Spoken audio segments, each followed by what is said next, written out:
I wanted to ask because I don't remember. I know you had the 2020 tour with Jeremy Camp last year scheduled. A bunch of stuff was rescheduled. Did that tour end up happening? It did. We got to just about just before the halfway point before the whole world shut down. Okay. I couldn't remember because I remember seeing that our date in Indianapolis got rescheduled. I could not remember if the whole tour happened, some of it happened, all that stuff. So did you guys tour at all during COVID or after COVID? Because some bands did, some bands didn't. Some did drive-in tours, some did pod tours. Some bands just took the time off to just recharge and look forward to 21 and 22.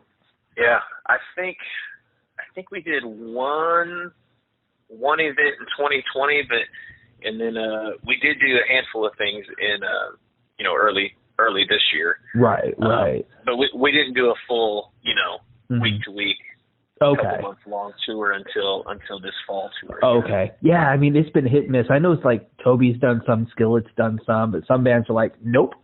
Taking the time, we'll come back next year. We'll come back in 21 and 2 when things are okay, and we're just going to take some time. So we had a record to work on. We used to have a good excuse to kind of hold up for a while and work on it. But, and I wanted to ask you about that, man. Was 2021 always the target year to release this record, or were you guys done with it last year and you wanted to wait to release it, or was last year originally always going to be like we're going to write this year and release a record next year?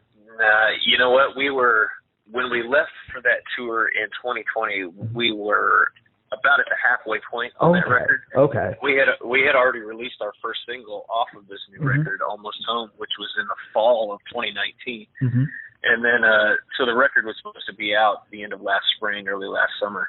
Okay. And, we really did kind of just hit reset on that. And gotcha. Went in and did a bunch more songs that, nice. Which was good. We got farther ahead than we normally do as far as making tracks and writing songs goes. But, right, because normally it's maybe 2 years between records for you guys. You guys release stuff pretty consistently, and then this one was 4 years in between. So I was really interested. That's a long wait for MercyMe albums, man. Like we're used to it. We're so used to having new music every few years, and I know singles here and there, but man, so the excitement from the fans when they get to hear this stuff live for the first time, and really, for a lot of us, see you guys live for the first time in 2-3 years, maybe. Man, these shows have got to be electric. It's got to be just next level, just off the charts fun, man. Like, tell me how these shows, especially with Micah opening a lot of them, man. How has this tour been? It's like a party for everybody. Oh yeah, it's fantastic.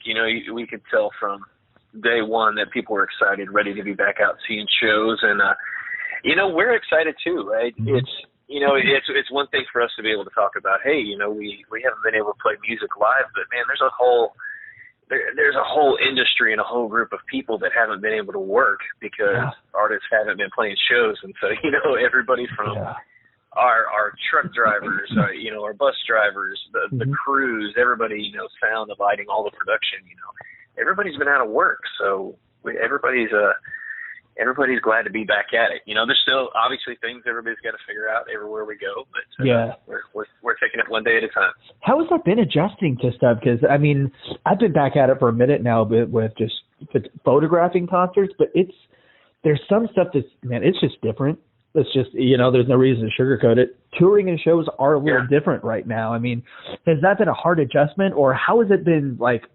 On your guys' side of things, backstage, on stage, just the day-to-day routine of being on the road again during this time? Because, we got shows back, but it's not like it was.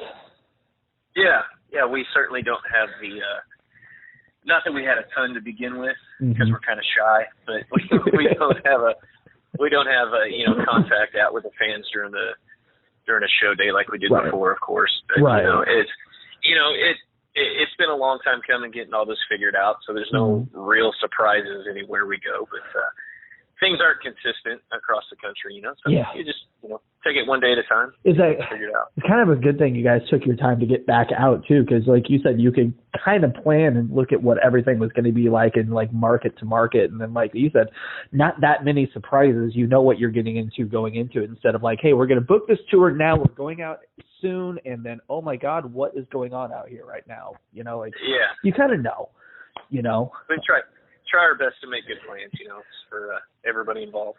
Right. With the record, this is what, 10 records for you guys now? You're 10 albums in, just over 20 years.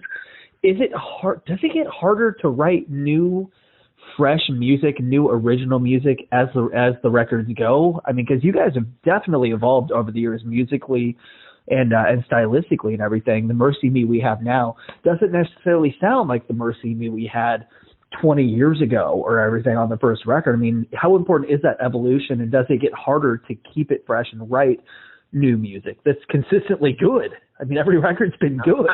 Like, there's not been a bad one. Well, I appreciate that. We, I wish there was a formula for how to do it well every time, but trying to come up with new sounds and make things sound cool is that never really gets old. Right. We enjoy doing that.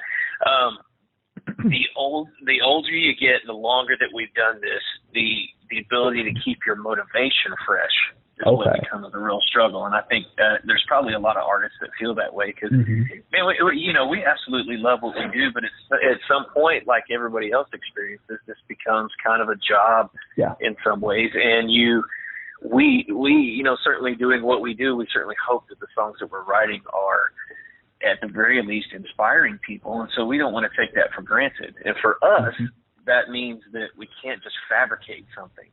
And so we have to be conscious of, we're coming to this new season, maybe some new material. What is it that we're really passionate about talking about this time around?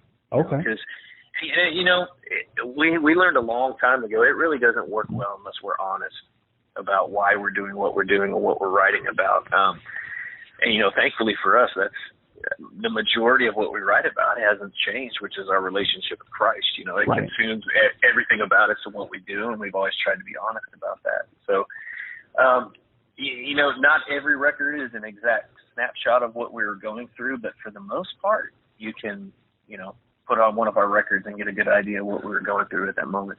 Yeah, and you mentioned one thing that I absolutely love is, remembering, talking about your relationship with Christ and keeping that on the forefront, which as like 20 years in, and like you said, sometimes it becomes a job. I mean, how do you separate this is my job, but this is also our ministry at the same time? Because I feel like sometimes that gets lost along the way, or it can be easy to, because faith and the relationship with Christ and all that is not an easy road, which a lot of people don't realize when they come to the faith. But being out on the road and doing this as a job, how do you separate job from ministry? Yeah, I don't know that we separate it. There's an easy mistake that can be made to think that your job is your relationship with Christ. Like our time spent on stage is how we relate to Christ. And we've never really looked at it that way. We've looked at what we do as MercyMe as the overflow of individuals coming together, and that's kind of what MercyMe is. It's one of those things where if you want to call us full-time ministers, that's fine. I think we do feel that's part of what we do. And if you ask anybody in ministry, they'll talk about how easy it is to make ministry, doing things for God, that becomes who you are, and that becomes more important than actually having a relationship with Christ. Right. And, that's how, you hear about pastors struggling with things, and, that's why, things come up, your relationship with Christ becomes secondary to simply saying that you do have a relationship with Christ, trying to be a public, a public spokesperson for Christ can become more important than actually having a relationship. And I say that, but I don't want to act like that's different from anybody else.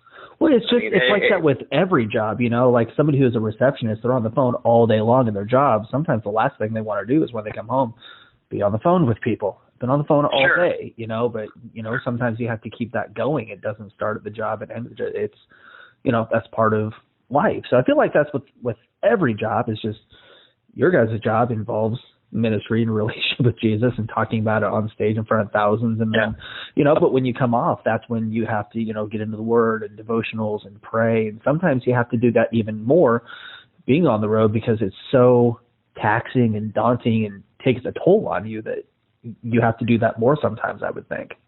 Yeah, it can be. You know, once you stand on a stage and proclaim Christ and, you know, make some truth claims about that, you become responsible for that. And some people, you know, there's a lot of Christian artists, a lot of guys that I know that are uncomfortable with that kind of responsibility. And, you know, it's understandable. You know, once you stand on stage and start making some truth claims, you're responsible for that. People will respond to you because you said these things. And, it can get difficult. But, you know, ultimately it's not our job to change people's lives. That's the Holy Spirit to do. Yeah, you're just like you're kind of the middleman. Like you kind of help them get there, but in the end, it's their decision. They do it.